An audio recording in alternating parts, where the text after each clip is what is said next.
if you tried to build the mathematically perfect engine, it wouldn't just, fail to run. Right. It would actually violently tear itself to shreds literally in a storm of flying shrapnel in under 5 minutes, which is wild.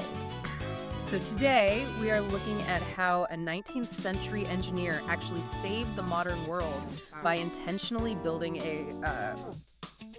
a worse machine. Yeah, it really is. It's one of the most fascinating compromises in the history of engineering, because the fact is, almost all the electricity we rely on today, everything from the massive baseload power of nuclear reactors to coal and natural gas plants, it's all built on this deliberate sacrifice of perfection. Right. And for you listening, that's exactly the kind of hidden system we love to explore here on the Deep Dive. Absolutely. Because we're looking at the engineering marvel that is quite literally turning the lights on in your room right this second.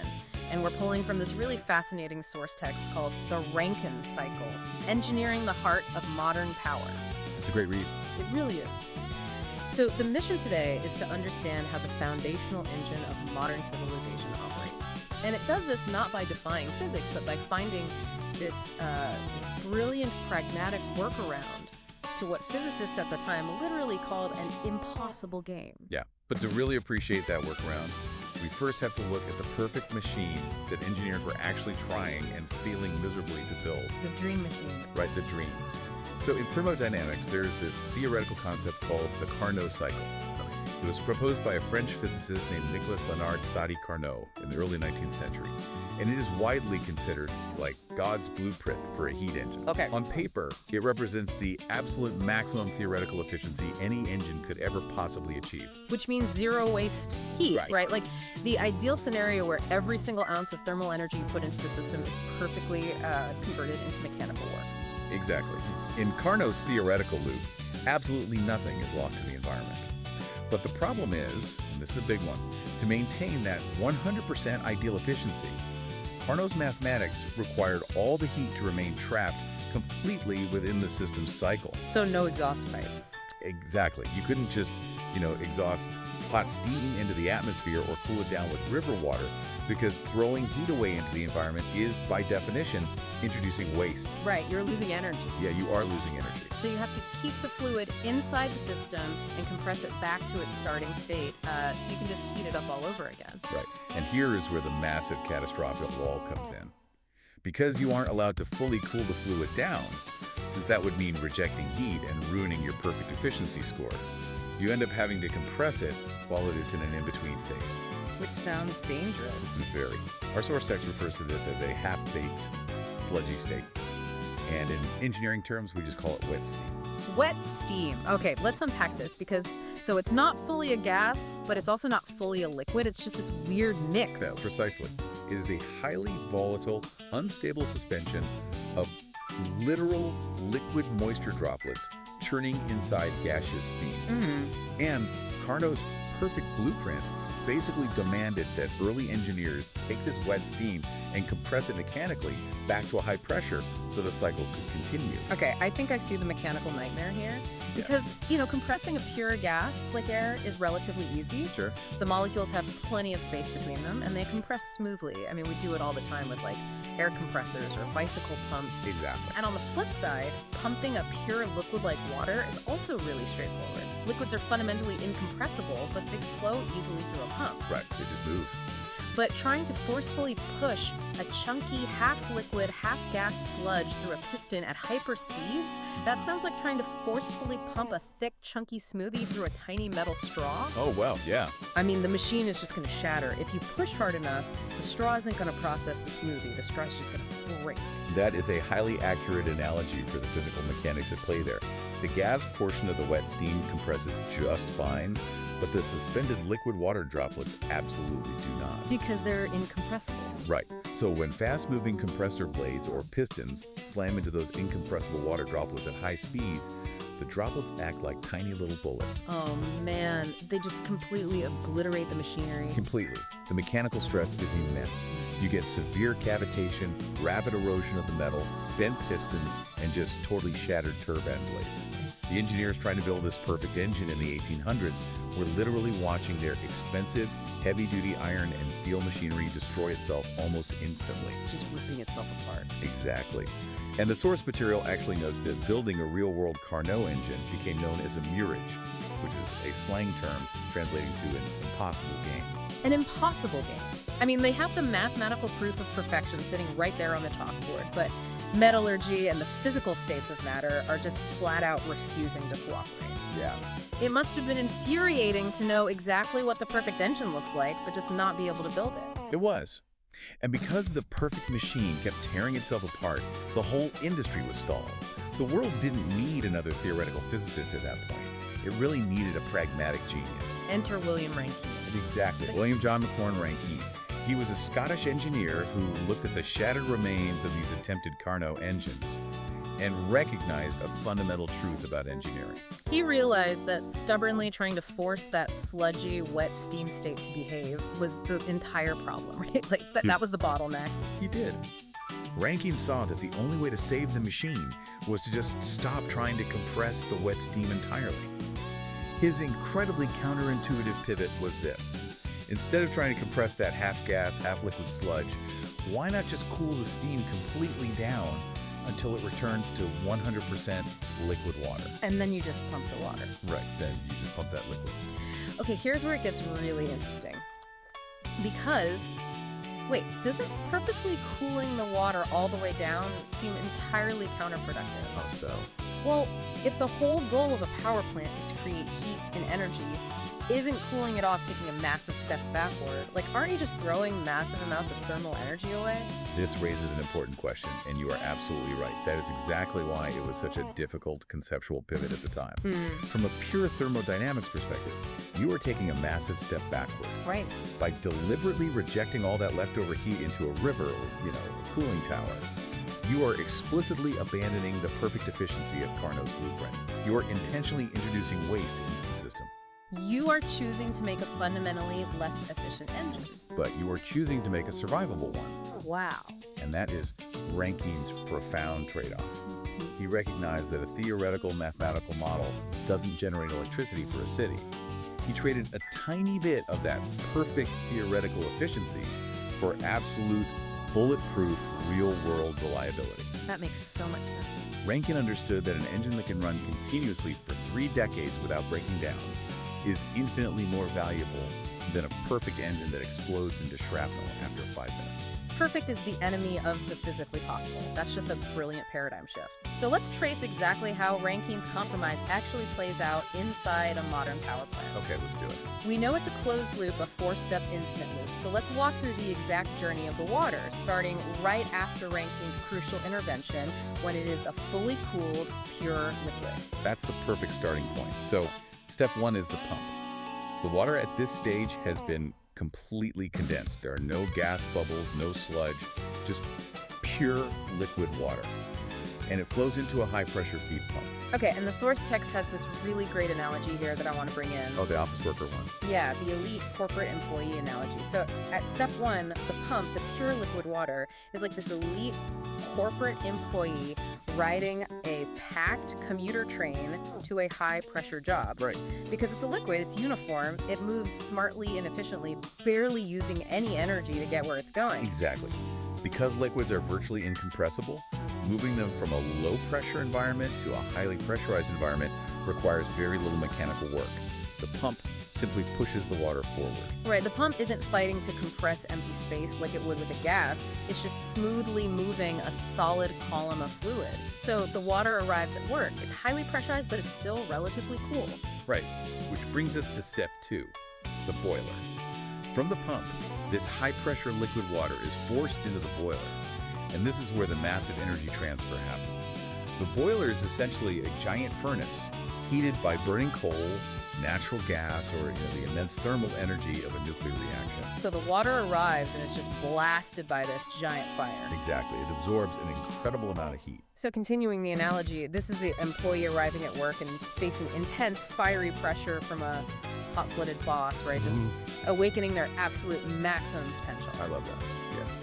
The water hits its boiling point for that specific pressure, and it absorbs what we call the latent heat of vaporization. The molecular bonds of the liquid break apart, and it flashes into steam. But it doesn't stop there, right? No, it doesn't. Modern plants continue to heat it well past the boiling point, creating what is known as superheated steam. This is a completely dry, incredibly hot, highly pressurized gas. It essentially bursts with potential energy. And so the employee is just fully charged, ready to execute. Right. And then, step 3, the turbine. We release it. This superheated steam blasts out of the boiler and expands violently through a series of precision-engineered aerodynamic blades. It's a giant fan blade. Exactly. As the steam expands, it pushes against these blades, causing the massive turbine shaft to spin furiously at thousands of revolutions per minute. And this mechanical spinning is what turns the generator, producing the actual electricity that travels over the grid and into your home. So in our analogy, this is the big success. This is the explosive release of energy, the massive success of completing a high-stakes project. Spot on. But as the steam does all this work pushing the blades, it has to be losing energy, right? Losing pressure and temperature. By the time it reaches the final rows of turbine blades, it has given up almost all of its useful energy. Oh, so it's exhausted. Extremely. Its pressure has plummeted, its temperature has dropped drastically, and it begins to condense slightly. We are right back in the danger zone. It is turning back into that volatile, sludgy, wet steam. The exact thing that shattered the Carnot engine. Right. And if we tried to immediately compress it back into the boiler right now, we'd destroy the machinery. Which brings us to step 4. Yes, step 4, the condenser. This is where Rankine's brilliant safety net catches the system. Before that exhausted wet steam can do any structural damage, it is routed immediately into the condenser. The intentional cooling phase. So in the analogy, this is going home, the employee, totally drained from the massive project, sinks into an ice-cold bath at home to completely turn off and recharge for the next day. That's exactly what physically happens. The condenser is essentially a massive heat exchanger. Cold water, usually pulled from a nearby ocean, lake, or river, flows through thousands of tubes inside the condenser. Okay. And the exhausted steam hits these cold tubes and instantly transfers its remaining heat to the cooling water. This rapid drop in temperature forces the steam to fully collapse back into a pure liquid state. It just completely gives up. Yes, it rejects all its remaining latent heat, and once it's liquid, it just flows right back into the feed pump, and the loop starts all over again, thousands of times an hour, completely seamlessly. Pump to boiler to turbine to condenser. That is just, it's brilliant. It really is the beating heart of the global power grid. It makes complete mechanical sense when you trace the physical states of the water like that. But our source text really emphasizes 2 distinct engineering advantages that made this specific 4-step compromise completely conquer the modern world. Right, why reality wins. Exactly. The first factor is obvious given what we just discussed. Durability. Durability is paramount.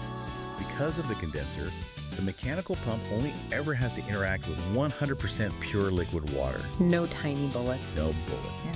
And water actually acts as its own lubricant in many high-pressure pumping systems. It's smooth, it's predictable, and it's stable.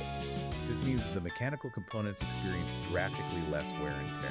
Which means you don't have to shut the power plant down every few weeks to replace shattered turbine blades. Right, which is non-negotiable for modern infrastructure. Yeah, we expect the power to be on 24/7, so durability makes perfect sense. But the source text also highlights a second winning factor, compactness. And I have to admit, when I picture a nuclear power plant, compact is definitely not the word that comes to mind. Yeah, they look like sprawling industrial cities. They really do. But in engineering, compactness is relative to the work being done. Think about the physical volume of a gas versus a liquid. A kilogram of gaseous steam takes up an enormous amount of physical space compared to a kilogram of liquid water. Right, because gases expand to fill whatever container they're in. Exactly. If Rankine hadn't condensed the steam, if we tried to stick to the Carnot cycle and compress that massive volume of gaseous wet steam back up to the extreme pressures of the boiler, the mechanical compressor required would have to be colossal. How big are we talking? It would have to be almost as large as the main turbine itself. Oh, wow. So you'd have this massive turbine generating power, and right next to it, an equally massive compressor eating up a huge percentage of that exact same power just to keep the cycle going. Precisely. Pumping a gas is incredibly energy intensive. But by sacrificing the heat in the condenser and shrinking the fluid down into a compact liquid, the volume decreases exponentially. Oh, I see. This means the feed pump doing the heavy lifting can be surprisingly small and compact. In a modern power plant, The energy required to run the liquid feed pump is often less than 1% of the total power generated by the turbine. That is the real magic trick of the Rankine cycle, isn't it? You throw away some heat at the end, but you save an enormous amount of mechanical work at the beginning. It's an incredibly clever trade. But what's fascinating here is that engineers are never truly satisfied with a compromise. Right. Rankine gave them a reliable, functional engine, but the ghost of Carnot's perfect blueprint has always haunted the field. Modern engineers really haven't stopped tinkering with Rankine's loop. They just couldn't accept the efficiency loss. They had to find ways to claw their way back up. Naturally. So today, modern power plants don't just use the basic four-step loop. They have bolted on highly sophisticated upgrades to inch closer to Carnot's theoretical perfection without triggering mechanical failures. And the source text highlights two major modern upgrades for this: reheat and regeneration. Yes. So let's walk through those, because this is where the engineering gets really elegant. How does reheat work mechanically? So reheat addresses a specific problem in the turbine. As we discussed, when the superheated steam expands through the turbine, it loses pressure and temperature, eventually threatening to turn back into wet steam before it leaves the final blades. The sludgy danger zone. Right. To prevent this and to extract more work, engineers use a reheat cycle. They let the steam expand halfway through a high-pressure turbine. But before it gets too cool and sludgy, they physically pipe it out of the turbine and send it all the way back to the boiler. Wait, they just interrupt the expansion process midway? Yes. They blast it with intense heat a second time, bringing its temperature right back up to maximum, and then send it into a completely separate, low-pressure turbine to finish expanding. So mechanically, it's like rewinding the spring halfway through its release. Exactly. By reheating it, you keep the steam dry and safe for the final turbine blades, but you also get more work out of it. Exactly. It's a brilliant way to wring out more mechanical work from the same fluid. But the second upgrade, regeneration, is arguably even more clever because it addresses the massive heat loss happening in the condenser. Right, because even though Rankine proved we have to throw that heat away to get liquid water, throwing away heat still really bothers engineers. It physically pains them. So how does regeneration claw some of that heat back? By recycling heat along the route. In a standard Rankine cycle, the perfectly cold liquid water leaving the condenser goes straight into the boiler. But pumping freezing cold water into a blazing hot boiler means the boiler has to burn a lot of fuel just to bring that water up to boiling temperature before it can even start making steam. It's a huge energy sink. It is. So in regeneration, engineers selectively bleed off tiny amounts of high-temperature steam from various stages of the turbine before it ever reaches the condenser. Okay. And they take this tapped steam and use it to physically preheat the liquid water that's on its way from the pump to the boiler. Ah, I see.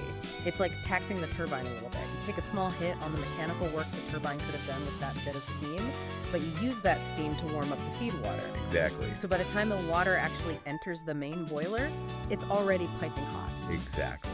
The boiler doesn't have to work nearly as hard, which means you burn significantly less fuel to achieve the exact same amount of superheated steam. It's an internal recycle mechanism that dramatically boosts the overall thermal efficiency of the plant. So what does this all mean? When you put it all together, it's just a masterful synthesis of high-minded physics and gritty, practical reality. Modern engineering is essentially relying on Rankine's bulletproof safety net to anchor the whole system, and then they bolt on these incredibly complex internal recycling loops to basically cheat their way back up to Carnot's unreachable perfect score. We are squeezing every single drop of efficiency out of the thermodynamic limits, while safely resting on that foundational realization that you must cool down to survive. It really changes how you look at the energy around us. So if we summarize our core journey today, the Rankine cycle solved the impossible game of thermodynamics not by pushing harder or by forcing the machinery to withstand greater punishment. Right. It solved it by stepping back, by cooling the steam completely back to water. And this looping four-step transformation is the magical engine allowing thermal and nuclear plants to literally power our lives. And as you think about that hidden system, I want to leave you with a final thought to mull over. Yeah, please. Next time you flip a light switch, think about the philosophy behind the Rankine cycle. The explosive energy powering your life right now is only possible because a 19th century engineer realized that sometimes to move forward and achieve massive success, you first have to completely cool down, retreat to your basest state, and start fresh. That is such a great point. How many other impossible problems in our own lives or businesses could be solved by simply taking a moment to cool off before trying to push through the sludge? I mean, that is an incredible takeaway. A strategic retreat is often the exact prerequisite for massive power. Thank you so much for joining us on this deep dive today. Keep questioning the hidden systems around you, and we'll catch you on the next one.